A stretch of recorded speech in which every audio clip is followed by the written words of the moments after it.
본문은 삼손의 생애 마지막에 있었던 사건을 소개하고 있는 그 사사기 16장 가운데 이 드릴라가 삼손을 유혹하는 그 장면을 집중적으로 기록하고 있습니다. 여기서 이 삼손의 힘을 무력화시키려는 이 블레셋 방백들에게 매수된 이 드릴라는 이미 3차례에 걸쳐서 당신의 힘이 어디서 나오냐 계속해서 물었고 그때마다 삼손이 다른 얘기를 해줬는데 세 번을 실패하자 이제 더 이상은 못 참겠다 싶어서 본문의 표현대로 삼손을 괴롭게 하면서 매일매일 그를 괴롭게 하면서 결국은 그 힘의 원천이 어딘지 알게 됐고 그로 인해서 삼손이 어려움을 당하는 그 장면을 기록하고 있습니다. 우리는 본문을 통해서 이 삼손이 들릴라의 집요한 요청을 이기지 못해서 그녀의 말을 들어줌으로 인해 블레셋 사람들에게 잡히게 되고 결국은 고난을 겪게 되는 것을 봅니다. 삼손은 이 들릴라의 유혹을 이 연인들 사이에서라면 언제라도 일어날 수 있는 달콤한 사랑 싸움 정도로 그냥 가볍게 여기고 있었던 것 같습니다. 그러니까 뭐 티격태격하면서 그러고 그냥 가볍게 그렇게 얘기를 해도 별 탈이 없을 거라고 그렇게 생각했다라는 것이죠. 그러나 그 유혹은 결코 달콤한 사랑 싸움 정도가 아니었습니다. 그 뒤에는 천하무적의 영웅 삼손을 파멸에 빠뜨리고 말 강력한 비수가 도사리고 있었던 것입니다. 마찬가지로 우리 성도들에게 주어지는 죄의 유혹도 항상 달콤하고 우리로 하여금 방심하게 하는 그런 특성이 있습니다. 그러나 그 결과는 혹독할 뿐만이 아니라 우리의 영혼과 육체를 동시에 파괴시킬 수 있는 강력한 파괴력을 지니고 있다는 것을 우리는 기억해야 합니다. 그래서 잠언 3장 5장 3절에서 5절은 대저 음녀의 입술은 꿀을 떨어뜨리며 그의 입은 기름보다 미끄러우나 나중은 쑥같이 쓰고 두 날 가진 칼같이 날카로우며 그의 발은 사지로 내려가며 그의 걸음은 수월로 나아가니라 라고 말씀하고 있습니다. 이는 죄의 유혹을 달콤한 환상으로 여겨서는 안 된다는 것을 강력하게 경고하고 있는 말씀입니다. 솔로몬의 경우를 한번 보십시오. 그는 하나님께서 주신 그 지혜로 그 나라 백성들을 잘 다스리고 태평성대를 이루었습니다. 그러나 그 말년에 이르러서 이방 여인들과의 사랑을 달콤하며 아름다운 것으로만 생각해서 그들의 유혹에 넘어가 버린 나머지 그들이 요구하는 것이라면 심지어는 악한 범죄라도 거리낌 없이 저지르고 말았습니다. 결국 그는 하나님을 노엽게 할 이방의 우상을 예루살렘까지 끌어들이고 말았지요. 그 결과 하나님은 그에게 내려주셨던 그 많은 축복들을 다 거두으셨을 뿐만이 아니라 그를 대적할 자들이 일어나게 하시고 더 나아가서는 그에게 속해있던 모든 나라의 상당 부분을 타인의 손에 넘겨버리셨습니다. 죄의 유혹은 그것이 마치 큰 즐거움을 줄 수 있는 것처럼 보이지만 실상은 그것에 유혹되는 사람은 그 사람으로 하여금 패망에 이르게 하고 맙니다. 그러므로 여러분은 우리 자신을 망하게 할 그 죄의 유혹들을 멀리하고 늘 하나님의 말씀에 따라 행실을 삼가시기 바랍니다. 하나님의 말씀은 때로는 우리들의 눈에 딱딱하고 지루하고 즐거움을 주지 못하면서 우리를 속박하는 것처럼 비춰질 수도 있습니다. 그러나 그 말씀을 따르며 행하는 자에게는 그 말씀이 꿀보다 송이꿀보다 달 뿐만이 아니라 우리의 영혼을 비롯해서 우리에게 진정한 자유를 누릴 수 있게 해준다는 걸 우리는 기억해야 합니다.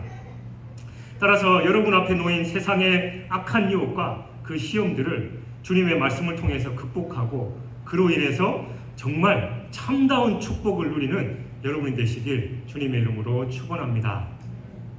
15절부터 17절을 보면 이 삼손이 계속해서 거짓말을 반복하자 이 드릴라는 자기에 대한 그의 사랑마저 의심스럽다면서 당신 나 진정 사랑이나 해? 라면서 삼손을 공격합니다.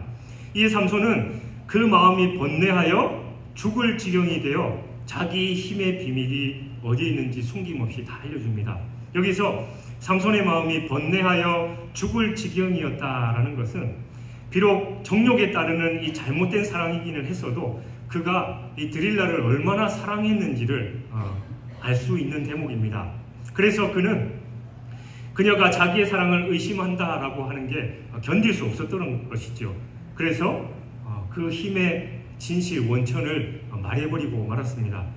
그러나 그가 하나님께서 허락하신 자기 힘의 근원을 알려줘 버렸다라는 것은 사실 하나님보다 그 드릴라를 더 사랑했고 그녀의 말에 좌지우지 됐다라는 것을 역력히 보여주는 대목입니다. 물론 남녀간의 사랑 같은 이 세속적인 사랑이 결코 악하거나 의미 없다라는 말은 아닙니다. 그러나 사람이 세속의 사랑에 과도하게 집착하다 보면 하나님을 잊어버리고 떠나는 그런 어리석음을 범할 수도 있다라는 거죠. 솔로몬도 그랬습니다. 그는 세상의 여자들을 너무나도 사랑한 나머지 자기에게 역사상 최고의 지혜와 영광과 부와 명예를 허락해 주셨던 그 하나님마저 잊어버리고 하나님을 떠나버리게 되었습니다. 여러분, 우리가 최우선해야 할 것은 이 하나님과 우리의 이 영적인 사랑의 관계를 항상 올바르게 유지하는 것입니다. 만약 그렇지 못하고 세속적인 사랑에만 관심이 있다면 하나님과 결국은 멀어지게 되고 하나님을 떠나서 죄악의 길에 들어서고 만다라는 것이죠. 그러므로 여러분, 하나님을 마음과 뜻과 정성과 또 생명을 다해서 사랑하시기 바랍니다. 오직 성도는 하나님을 최우선적인 사랑의 대상으로 섬겨야 하는 겁니다. 그렇지 않고 세속적인 사랑에 얽매이다 보면 우리는 우리의 연인이나 배우자 혹은 사랑하는 사람으로 인해서 하나님께 범죄하게 돼서 결국은 우리가 그토록 사랑하는 사람들과의 관계도 다 깨어질 뿐만이 아니라 하나님과 함께하지 못해서 결국 망하게 된다라는 것이지요. 17절을 보면 이 삼손이 들릴라에게 말하기를 자기는 하나님의 나시린으로 태어난 이래 이 머리에 삭도를 한 번도 대지 않았기 때문에 만일 머리가 밀리면 자기는 힘이 약해져서 다른 사람들과 같이 될 거다라고 그렇게 말합니다. 이에 들릴라가 그의 머리를 밀어버리자 그는 이전처럼 힘을 발휘하지 못해서 보통 사람들과 똑같이 되었습니다. 여기서 삼손의 머리가 밀렸다라는 것은 그가 이 나시린의 표를 상실했다라는 것을 의미하는 것으로 그에게 더 이상 하나님께서 함께하지 않으심을 나타내는 겁니다. 결국 그는 이로 인해서 힘을 상실하고 그로 인해 비참한 지경에까지 이르게 됐습니다. 이것은 우리가 이 성도의 표를 잃게 되면 세상 사람들과 전혀 다를 바 없게 되고 그로 인해서 비참한 운명을 맞이하게 된다라는 것을 잘 교훈해 주는 대목입니다. 우리 성도들에게 성도의 표가 있는데 그것을 잃게 되면 우리는 하나님의 도우심을 받지 못할 뿐만이 아니라 마침내 결국 비참한 결국을 맞게 되는 것입니다. 우리 성도들에게 있어서 성도된 표가 바로 하나님을 믿는 신앙의 양심입니다.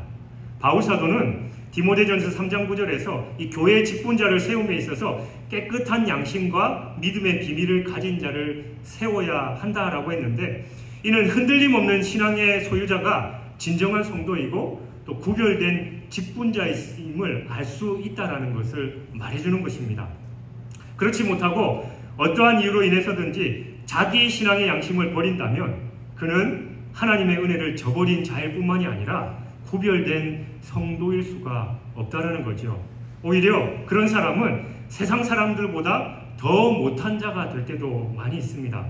이 초대교회 집사들 중에 니골라라는 사람이 그런 사람이었습니다. 처음에 그는 지혜와 또 성령이 충만한 사람이었습니다. 그러나 언제부터인가 이 성도의 표를 잃어버리고 복음을 해롭게 하는 이단자가 되었습니다.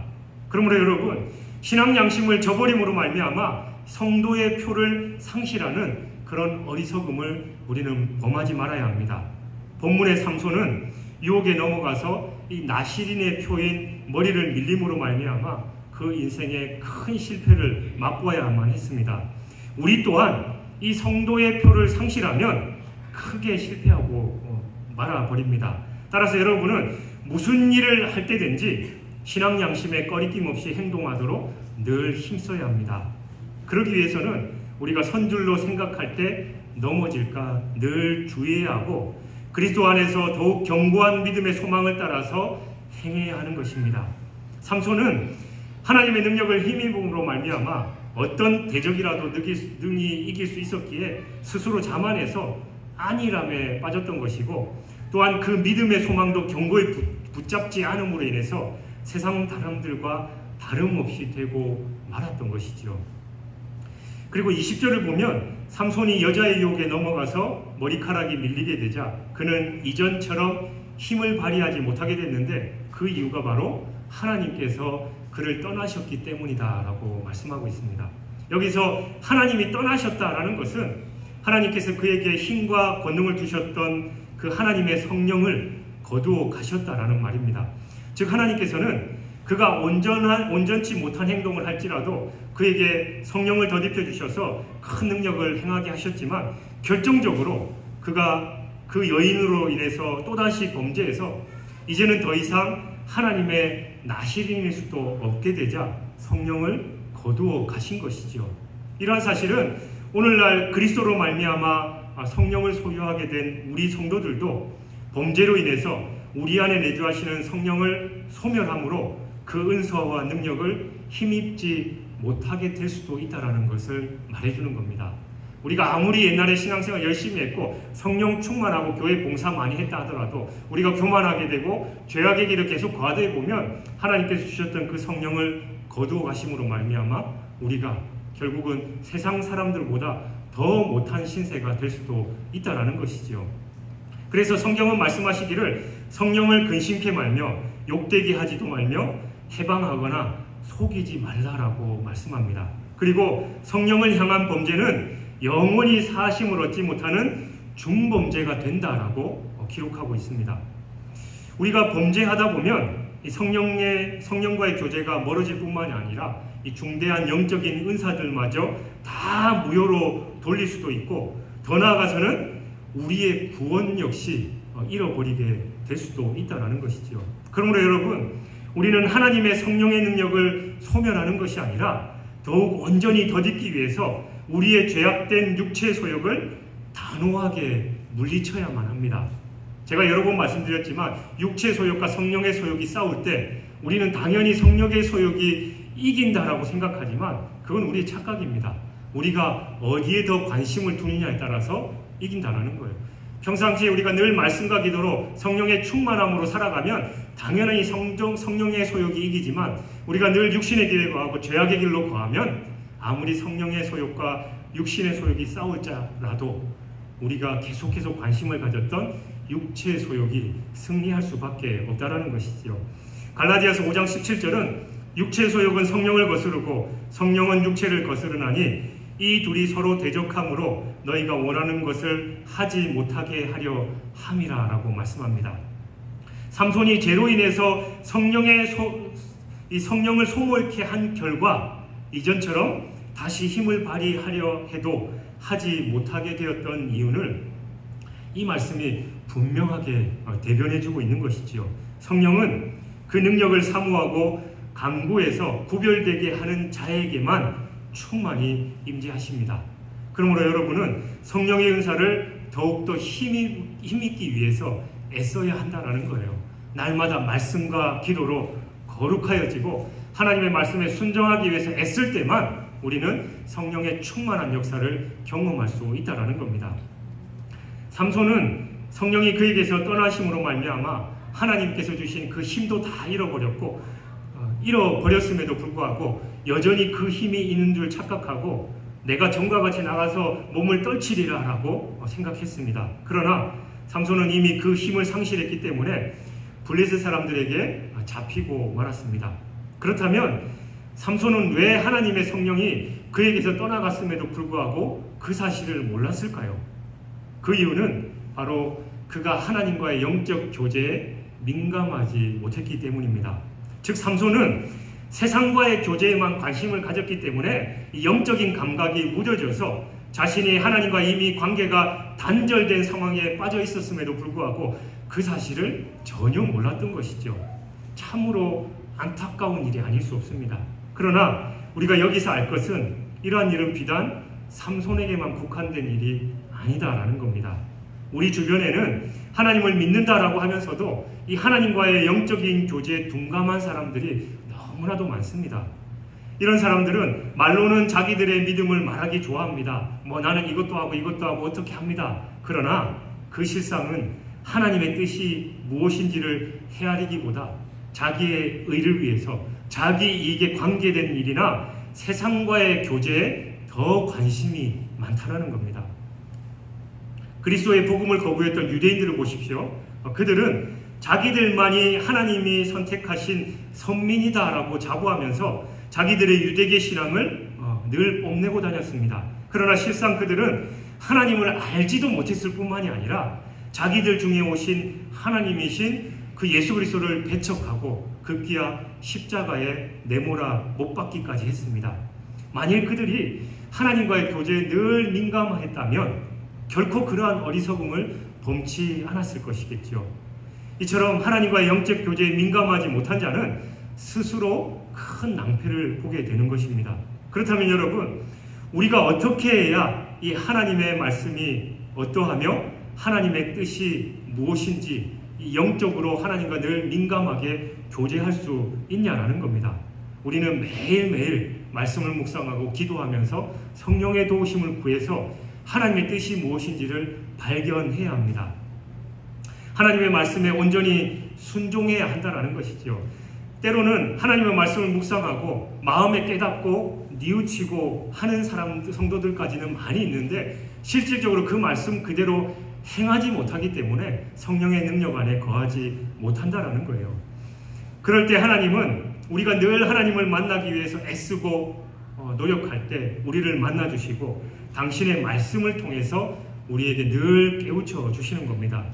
아기 예수님을 품에 안았던 시몬과 안나는 그들은 의롭고 경건한 삶을 유지하면서 늘 하나님과 교제하던 중에 성령의 지시함을 받아서 아기 예수님을 만나서 그가 이 세상의 구주이심을 사람들 앞에 증거하는 최초의 사람이 될 수 있었던 겁니다.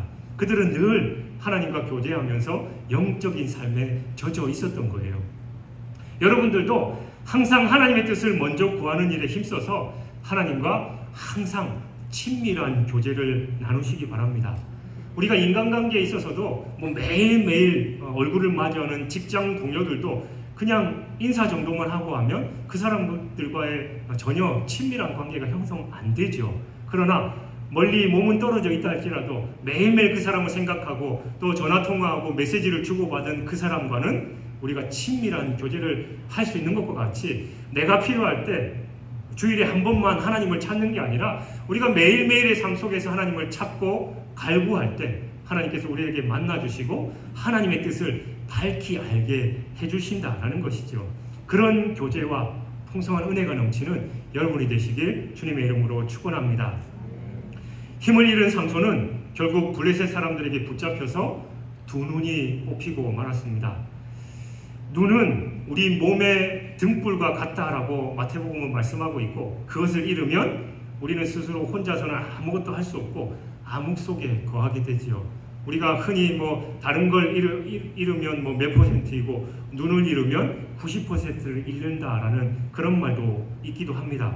그렇다면 일당천의 영웅이었던 삼손이 그처럼 실명이 돼서 자기 자신도 돌보기 어려운 그런 안타까운 처지로 전락한 그 근본 원인이 무엇이냐라는 거죠.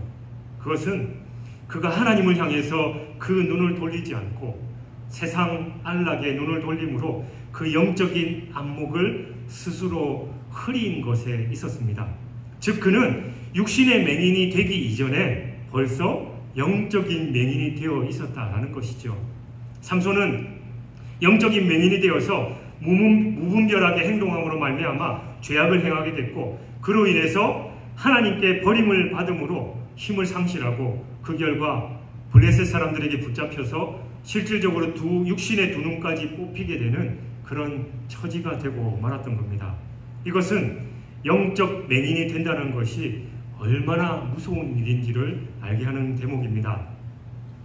그런데 우리 주변을 보면 삼손처럼 세상에만 눈을 돌려서 이 영적인 눈이 어두워진 채로 살아가는 사람들이 참으로 많이 있습니다. 마태복음 13장 15절은 이런 자들을 가리켜서 마음이 완악함으로 말미암아 보기는 보아도 보지 못하는 자들이다 라고 말씀합니다. 이런 자들은 하나님께 기뻐하심을 입지 못할 뿐만이 아니라 그 은혜로부터 완전히 단절된 생활을 할 수밖에 없습니다. 이스라엘 백성들을 보십시오. 그들은 왜 자기들이 그토록 기대하고 바라던 메시아 예수 그리스도께서 이 땅에 오셨음에도 불구하고 그분을 알아보지 못하고 십자가에 매달아야만 했겠습니까? 그것은 바로 그들이 세상으로만 눈을 돌린 탓에 스스로 영적인 맹인이 되고 말았기 때문입니다. 여러분, 예수님은 마태복음 18장 9절에서 만일 내 눈이 너를 범죄하게 하거든 빼어버리라 라고 말씀하셨습니다. 이 말씀은 언제라도 눈으로 범죄하기 쉬운 우리에게 매우 무서운 경고의 말씀이 아닐 수 없습니다. 그러나 이 말씀의 의미를 잘 되새겨보면 우리가 어디에 시선을 맞추고 생활해야 할 것인지를 알 수 있습니다. 그러므로 다윗이 시편 13편 3절에서 여호와 내 하나님이여 나를 생각하사 응답하시고 나의 눈을 밝히소서 두렵건대 내가 사망의 잠을 잘까 하오며 라고 기도했던 것을 본받아서 자신이 지금 엉뚱한 곳에 시선을 두고 있지 않은지 우리 스스로가 늘 살펴야 합니다.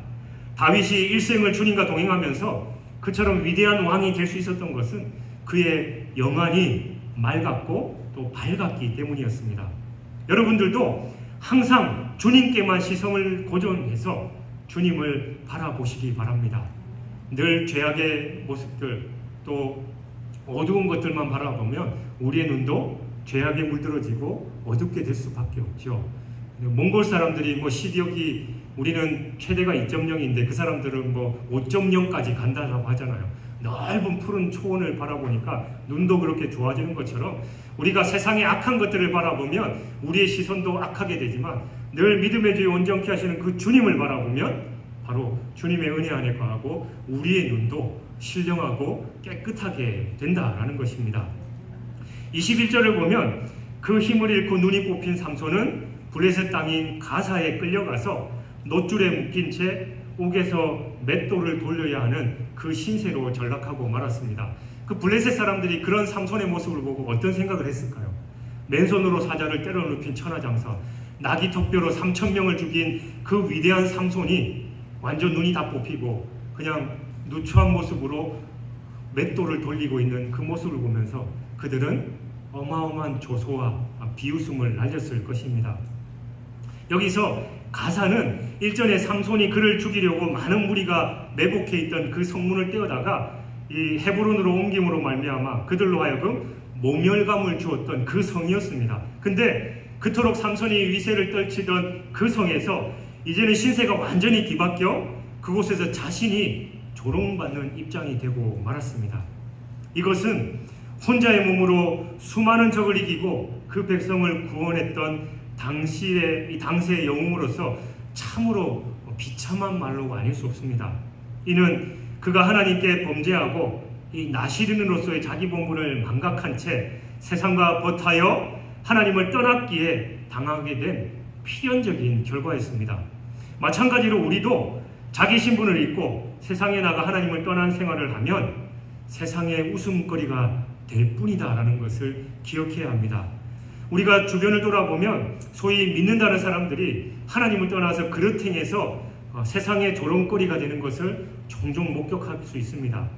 본래 세상 사람들은 우리를 향해서 네 하나님이 어디 있냐 보여봐라 라고 조롱하고 또 꼬투리 잡는 그런 습성을 가진 사람들입니다. 그렇다면 하물며 세상에 나가서 세상 사람들과 똑같이 불경건하게 행하거나 범죄하는 그 성도들을 향해서 그들이 어떤 말을 하겠냐라는 것이지요. 야, 교회 다닌다고 막 잘난 척 하더니만 꼴 좋다, 우리보다 더하네 라고 그들이 조소한다라는 겁니다.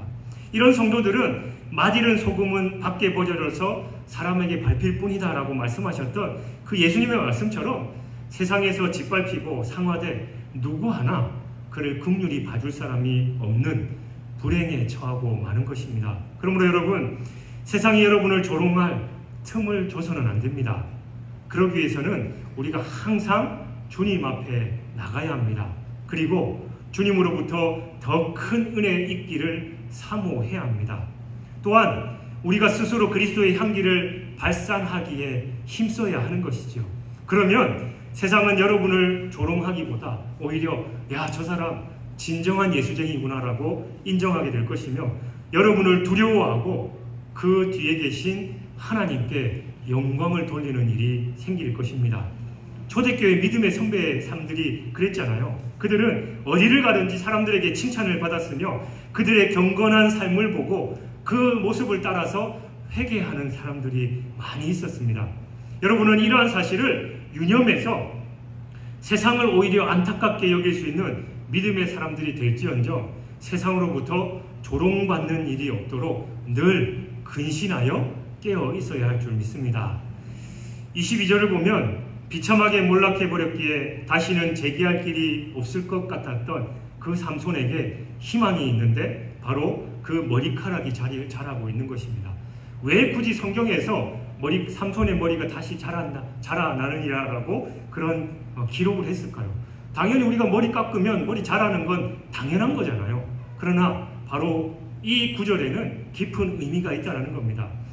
밀렸던 삼손의 머리카락이 다시 난다라는 것은 아직도 하나님께서 그를 완전히 떠나지 않으셨고 그의 힘을 차츰차츰 회복시키고 계신다라는 것을 의미합니다. 이는 곧 그 허물로 인해서 비참한 상황에 빠졌을지라도 하나님께서 당신의 종 그 삼손을 저버리지 않으시고 은혜를 베푸셔서 새 소망을 심어주신 것입니다. 이처럼 하나님은 당신의 백성된 우리가 비록 허물과 죄로 인해서 실패한다 할지라도 영영 버리시지 않고 다시 일어나도록 새로운 소망을 주시는 겁니다. 우리의 첫 조상 아담을 보십시오. 그는 하나님께 불순종해서 범죄하여 반드시 죽으리라 하신 그 말씀대로 죽어 마땅해야 했습니다. 그러나 하나님은 당장 그를 죽이지 않으셨을 뿐만이 아니라 예수 그리스도를 통한 새로운 구원의 약속을 주심으로 새로운 소망을 허락해 주셨다라는 겁니다. 그래서 멸망해 버려야 당연했을 우리가 오늘날 예수 그리스도를 통해서 주어진 그 믿음의 소망을 따라서 저 영원한 천국을 바라보면서 살아갈 수 있게 된 것이지요. 그러한 신뢰는 예수님이 용서해 주신 가늠한 여인의 경우에서도 잘 드러납니다. 그녀는 가늠한 현장에 잡혀왔는데 그와 가늠한 정부는 그녀를 버리고 달아났기 때문에 혼자 끌려왔습니다. 그래서 결국 그녀는 그토록 사랑했던 그 남자와의 사랑에서도 실패하고 율법에서도 실패하고 사회생활에서도 실패한 그야말로 철저히 실패한 그런 사람의 모습이었습니다. 그러나 예수님은 그 여인을 용서하셔서 삶의 새로운 소망을 불어넣어 주셨습니다. 그러므로 여러분이 혹시 실패하여 좌절을 맛본다 할지라도 절망에 빠져서 주저앉아 있지 마시고 새 소망을 주시는 그 하나님을 바라보시기 바랍니다. 다윗은 시편 42편 5절에서 내 영혼아 내가 어찌하여 낙심하며 어찌하여 내 속에서 불안해하는가. 너는 하나님께 소망을 두라. 그가 나타나 도우심으로 말미암아 내가 여전히 찬송하리로다 라고 노래했습니다. 이것이 실패할지라도 하나님의 도우심을 바라고 행하는 우리 신앙인의 참된 모습입니다. 이러한 자세로 임하는 신앙인은 여러 번 실패를 맛본다 할지라도 결코 좌절함 없이 결국은 승리를 쟁취하고 또한 의롭다 인정을 받았던 다윗처럼 마지막에 웃는 사람이 될 수 있습니다. 사랑하는 여러분, 삼손은 하나님의 성령의 능력을 힘입음으로 말미암아 그 대적들을 손쉽게 무찌를 수 있었던 당대의 독보적인 용사였습니다. 그러나 그는 정욕을 절제하지 못했고 믿음을 지키지 못했으며 영적으로 무지했기에 들릴라라는 여자로 인해서 자기의 모든 힘을 잃고 비참한 신세가 되어야만 했습니다. 유혹을 이기지 못하고 완전히 실패한 인생이 되어버렸습니다. 그러나 여러분, 하나님은 그러한 그를 결코 그냥 내버려 두시지 않고 머리카락이 다시 자라게 해주심으로 말미암아 고난과 괴로움 속에서도 그에게 새로운 희망을 갖게 해주셨습니다. 그는 자신이 지금까지 구별된 자로 살아오지 못했음을 죽음이 임박한 상황에서야 그제서야 깨닫고 짧지만 애절하게 하나님께 기도를 올리지요. 바로 28절입니다.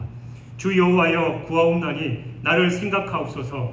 하나님이여 구하옵나니 이번만 나를 강하게 하사 나의 두 눈을 뺀 블레셋 사람들에게 원수를 단번에 갚게 하옵소서. 그가 지금의 상황에서 놓이게 된 것은 그의 업보일 뿐입니다. 그가 하나님을 떠나서 죄악 가운데 거했고 나시린으로서의 합당한 삶을 살지 않았기 때문에 지금 이 비참한 상황에 처해 있습니다. 자신이 신중하지 못했고 자신이 중심을 바로잡지 않았으며 자신이 구별된 삶을 살지 않았기 때문에 생긴 당연한 결과였습니다. 그러나 그런 와중에 그는 하나님을 찾습니다. 내면 깊은 곳을 차지한 그 하나님이란 존재가 다시 그에게 떠올랐던 것이죠. 그래서 간절하고 애절하게 기도했습니다. 그리고 그의 그 간절한 기도를 하나님이 응답하셨습니다. 그가 살아온 세월은 바르지 않았지만 하나님은 그를 사랑하셨기 때문에 응답하셨던 겁니다. 결국 그 자리에 모인 수많은 블레셋인들과 그 많은 블레셋인들은 삼손과 함께 죽임을 당합니다. 자신을 탓해야 할 그 시기에 외면하지 않으시는 하나님을 찾은 그 삼손을 하나님께서 기뻐하셨던 것이지요. 내면 깊은 곳에서는 지금까지 행동과는 관계없이 하나님을 애절하게 찾고 있으니 말입니다. 삼손은 하나님은 한 번도 자신을 잊었거나 외면하지 않으셨다는 그 사실을 깊숙한 내면으로 이미 알고 있었던 겁니다. 그래서 가룟 유다나 또 믿음을 지키지 못하고 그 믿음을 저버린 많은 사람들처럼 스스로 목숨을 끊거나 악한 길로 계속해서 달려간 것이 아니라 그 속에 살아계신 그 하나님을 향한 애절한 기도를 올렸다라는 겁니다. 다만 겉사람이 그 사실을 다 깨닫지 못해서 삶으로 보여주지 못하고 안타까운 삶을 살았을 뿐이었습니다. 외마디 기도도 외면하지 않으시는 그 하나님께서 애절한 심정으로 당신을 찾는 이들의 그 영혼을 외면하실 리가 있겠냐라는 거지요. 우리의 부족하고 연약한 모습에도 심지어 죄악의 길에 거할 때도 돌이키기를 원하시고 회개할 때 은혜를 베푸시는 그 하나님을 우리는 찬양할 수밖에 없습니다. 우리는 그 은혜에 반응하면서 유혹에 넘어가지 않도록 항상 깨어 기도해야 합니다. 매 순간 성령님의 도우심을 구해야 하는 것이지요. 뿐만 아니라 우리의 시선을 세상이 아니라 믿음의 주에 온전케 하시는 그 주님께 고정하는 주바라기로 삶을 살아야 합니다. 그러한 삶을 통해서 하나님의 기쁨이 되고 또 하나님께 온전한 영광을 올려드리는 저와 여러분의 삶이 되시길 주님의 이름으로 축원합니다.